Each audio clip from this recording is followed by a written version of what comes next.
Bienvenidos a una entrevista más acá en Distorsión. En esta ocasión, como pueden ver, tenemos a Imminence. Guys, welcome to Mexico City. Thank you so much. Muchas gracias. Nice one. How are you feeling after definitely one of the most challenging tours that you've ever experienced in terms of flights and times and distance? Surprisingly good, to be honest. Like, I thought this tour was gonna kill us. I mean, we were halfway through, so let's see. Exactly. you haven't been through the worst time zone difference. Because we're moving into, like, I don't even know, it's 4 or 5 different time zones at least on this tour. Because we do, like, United States, Latin America, Japan, Australia, so it's insane. So far it's good. So far it's pretty good, yeah. And how is Latin America treating you? Just fantastic. Like, the fans are amazing. Like, people told us how good the crowds were down here, but you can never really know that without experiencing it for yourself. And how is it like putting a face to all of those comments that flood your comment sections with little flag emojis and come to Brazil, come to Mexico, come to whatever, and then all of a sudden you are on the other side of the pond and putting a lot of faces to those comments? Yeah, it's a great question. Because it's just that, isn't it? Come to Brazil. Like, every band's got it, and we're like, Brazilians are crazy. Yeah, but also here, come to Mexico. Like, we've seen it for 10 years. People have been writing that, and it's like, when you come here, it's not just a meme, you know. It's not just a comment or a emoji. It's a person there. It's a person at the other end of the world who've been like, I followed you for 5, 7, 10 years. I traveled 13 hours to get to your show, you know. It's insane, you know. And they come here and they wait for you at the airport. And they're lining up at 7 a.m. in the morning. You're like, what the hell, you know? It's overwhelming. It is. And have you ever considered that as a possibility? Always. No, I mean, we always wanted to travel the world with our music, and that was our goal. It took us some time to get here, but now we're here. I mean, when we started the band, if I'd see this as a possibility, I'd say no.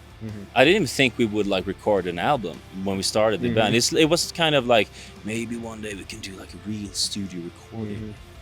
And now you're here, and I think it's just so much happened over the past 2 years. Or not even 2 years. Like, that was when we first toured outside of Europe, and we realized that, wow, we have an audience that was in the United States. Like, we have an audience at other ends of the world that is like equally big and passionate and faithful to us as they are where we have been touring for like 10 years. And we saw that later in Australia. We see that here now. So it's just, I don't know. It's like, it kind of shakes my world a little bit. It makes you understand that, damn, we're actually out there, you know. We're one of the bands that made it there. So. Yeah, definitely something to be proud of. And one thing that I wanted to ask you that you should also be proud of, really proud of, I believe, is that you guys are really into your own shit. And what I mean by that is you act as if you are an emerging or independent band that is just starting. Like, that is answering DMs, taking care of selecting your own opening acts.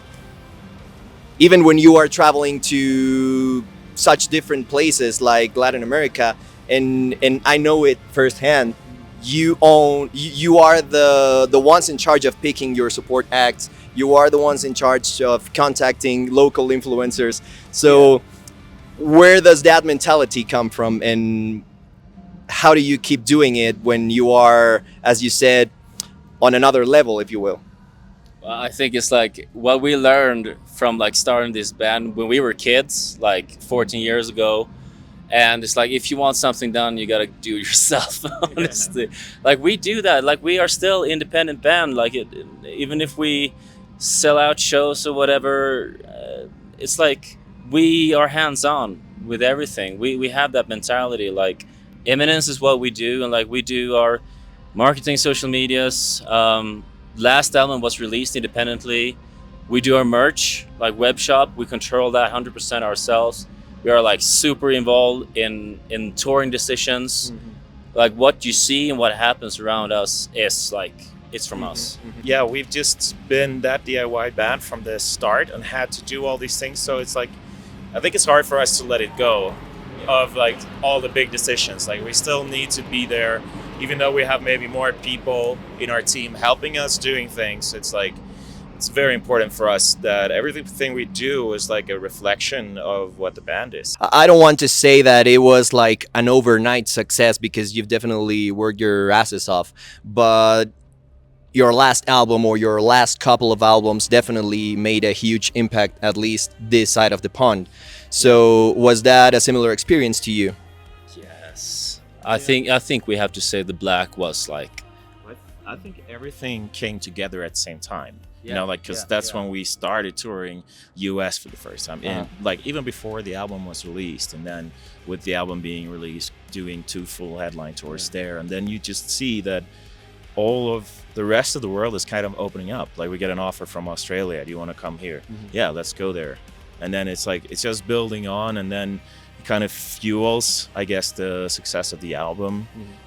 So it's been intense 1.5, 2 years, but really, really incredible. yeah, it's like, you know, it's like if you got like a bucket of water and you try to fill it, like it takes forever, you know, until you actually are at that brim, you know, and then you just poured the last album in there, I think, and it just fucking overflowed. Yeah. I think that's like how like that's what we did for a whole career, just to fill that thing, and then it just went. Yeah, that's a good way to put it.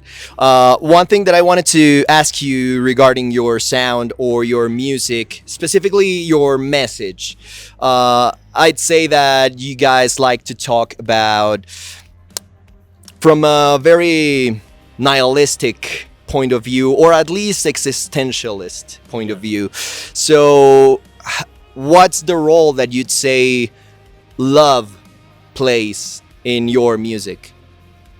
I think love is everything. I mean, it's in the lyrics, it's like an extension of myself and thoughts that I'm having or things I'm going through.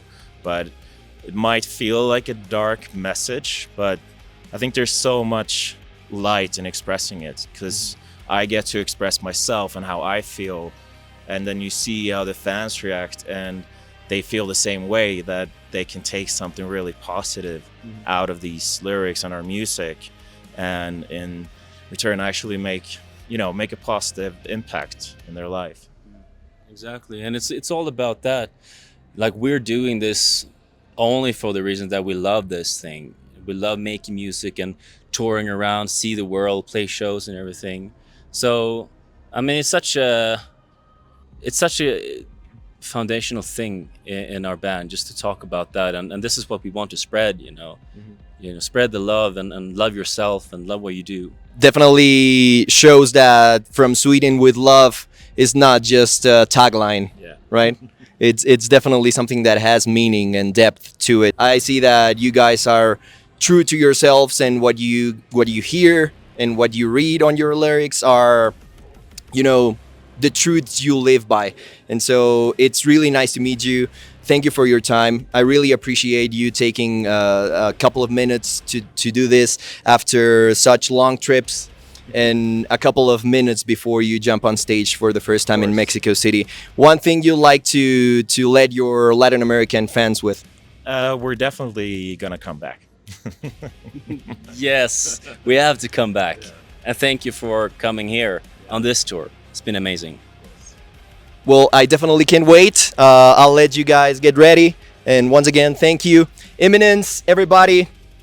Nos vemos en la próxima. Muchas gracias a ustedes por ver. Y nada, que el rock los acompañe. May love be with you in this time. Yes.